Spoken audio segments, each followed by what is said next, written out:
Uy, ayos ka lang? Sa totoo lang, hindi ako okay. Siguradong mas marami nang mamubuli sa akin bukas. Kung tutuusin, baril lang naman sa akin ang kinukuha nila. Pero hindi pa rin tama yon.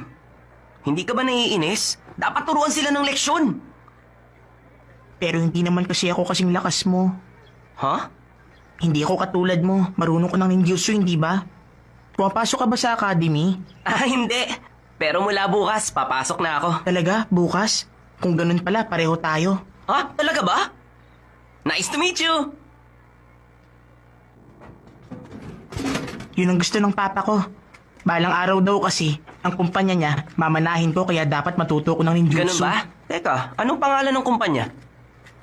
Ang Kaminamiron Company. Yun ang pinakamalaking enterprise sa buong bansa! Pwede ba ako mag-pre-order para sa susunod na release? Sige na! Sige. Hindi ko pa rin talaga maintindihan kung bakit kailangan mo pang matuto ng ninjutsu. Dati kasing ninja ang papa ko. Kinikilala ang mga nagawa niya noon sa 4th Great Ninja War. Kaya nagtagumpay ang kumpanya niya. Napakalakas ng pananalig niya sa ninja. Eh ikaw, gusto mo bang maging ninja? Ang totoo, hindi. Kung ganon, huwag mong pansinin ang sinasabi niya. Kahit kailan, hindi ko pa sinuway ang papa ko. Okay lang yan, buti nga siya umuwi pa ng bahay eh. Ang papa ko nga wala nang inisip kundi trabaho. Wala na siyang oras sa pamilya niya. Ganun ba? Kaya kahit madalas ako sumuway sa papa ko, hindi talaga ako napapagalitan.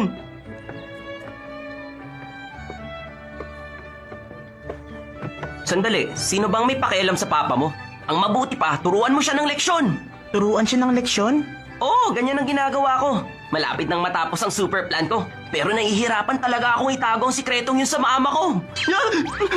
Anong oras na? Siguro malapit na mag 7 p.m. Patay! Lagot na naman ako sa mama Ha? ko! Akala ko ba hindi ka napapagalitan kahit anong gawin mong kasalanan? Papa, hindi kay mama. Nakakatakot talaga siya pag nagagalit. Sige! Denki, huwag kang magpapabuli kahit kailan. Turuan mo sila ng leksyon. Okay.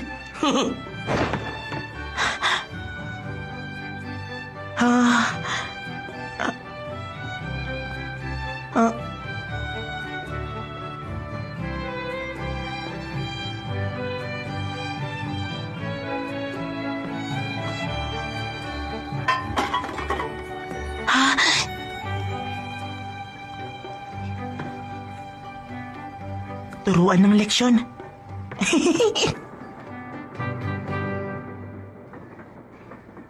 Nandito na ako! Boruto, nangako kang uuwi ka para sa selebrasyon. Nako, sorry mama. Ayaw kasi ako pakawalan ni Shikaday eh. Ang alam ko matinong bata si Shikaday. Hindi katulad mo na palagi na lang nasasangkot sa gulo. Mahilig ka sa gulo! Ano nga palang hapunan natin ngayon? Masarap! Kasi tumulong ako sa paghahanda na. Talaga? Nako, di na ako Boruto, makapaghintay. magugas ka muna ng kamay mo, Aba! ha? Wow! Magsisimula ka na sa academy bukas, Boruto. Alam niyo na, sa academy kami nagkakilala ng papa Maraming niyo. beses ko nang narinig yan, mama. Palagi siyang nasasangkot noon sa gulo, kaya problem child ang turing sa kanya. Pero ang totoo, napakagaling talaga ng papa niyo. Pati yan, maraming beses ko na rin narinig. Ang alam ko, uuwi ngayong gabi ang papa niyo. Bakit kaya wala pa siya? Di na kayo nasanay sa kanya.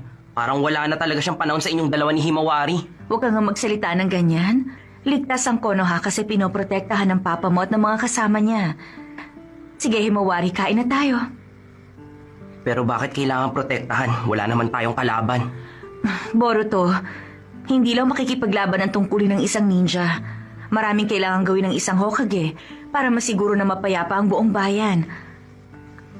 Pagpasok mo bukas sa academy, matututunan mo ang lahat ng yan. Mga bagay na talagang mahalaga.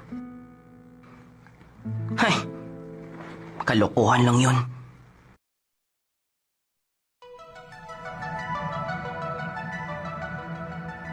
Pero papa, ayoko talagang pumasok sa academy. Kaya... Denki, ikaw nag-iisang tagapagmana ng Kaminarimon Company. Kaya importante yung matuto kang... Papa, ako ay... Nakakaawa ka. Mukhang nakipag-away ka na naman sa mga bully kanina. Anong binabalak mong gawin?